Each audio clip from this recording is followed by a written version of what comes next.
And then, something else that I do want to mention is we also know through research that that trans individuals are medically underserved, right? And so trans folks do experience poor mental health outcomes and high rates of disease burden compared to cisgender individuals. And that also includes higher rates of suicidality and substance use, depression, and anxiety, and that often stems from, once again, stigma and violence and discrimination, but also not being able to access healthcare. Like such a simple thing, right? Not being able to access healthcare, not being able to go into a space, like a coffee shop or wherever it is that you're going and use a bathroom, being chased into the bathroom, like all of these things. Obviously, they start to really add up, and then you try to get support, but then there's nowhere to go for support. So I do think that primary healthcare, really there needs to be much more focus on providing these specialized sort of health clinics, or we do see there are a number of specialized health clinics when it comes to providing specialized healthcare for LGBTQ2S folks. Like, for example, I live in Toronto, and I know in Toronto there's a number of different health clinics, community-based health centers that do have like a specialized LGBTQ health clinic, and that's really important. It's very important to be able to go to the doctor and have them, go to a doctor who actually understands your needs and your experiences, rather than go to a doctor and have to constantly explain, your identity to them. And unfortunately, that is a very common experience among LGBTQ2S individuals.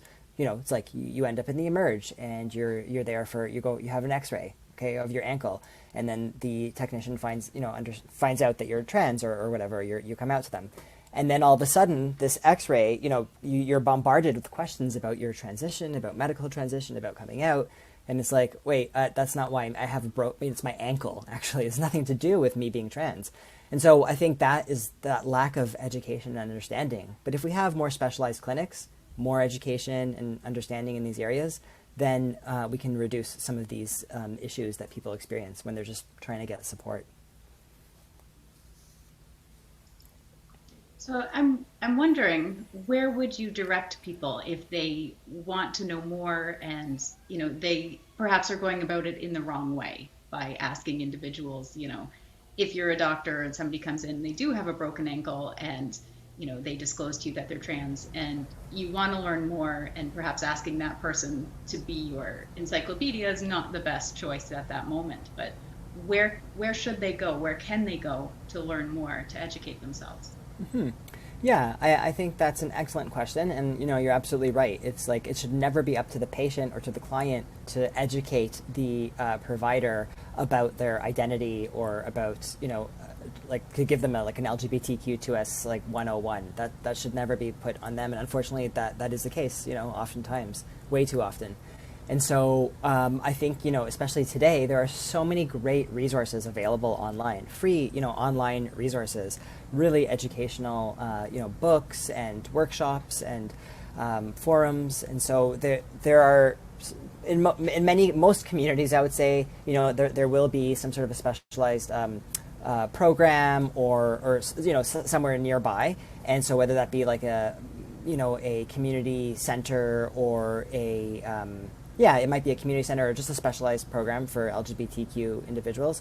So they might have an education program, and they might be delivering workshops, something like that. But even if you just do like sort of a search online, for example, Rainbow Health Ontario, that's one, and that's a really great health resource. And they have, they have on their website, there's a lot of educational tools and materials. And then the 519, so the 519 is another great resource that's a center in Toronto, but they have on their website, there is a section for education as well, training and education. And so, there are a lot of great resources, and I'd be happy to actually share some. And if you'd like to provide a link, there's a ton. So I think that there shouldn't be there's no excuse, actually. Do you know what I mean? Like, if you're not educated, if you're working in a position like that and you haven't received the education and training, then you should just go online and do a little bit of a search, because it should never be up to the patient or client to provide that.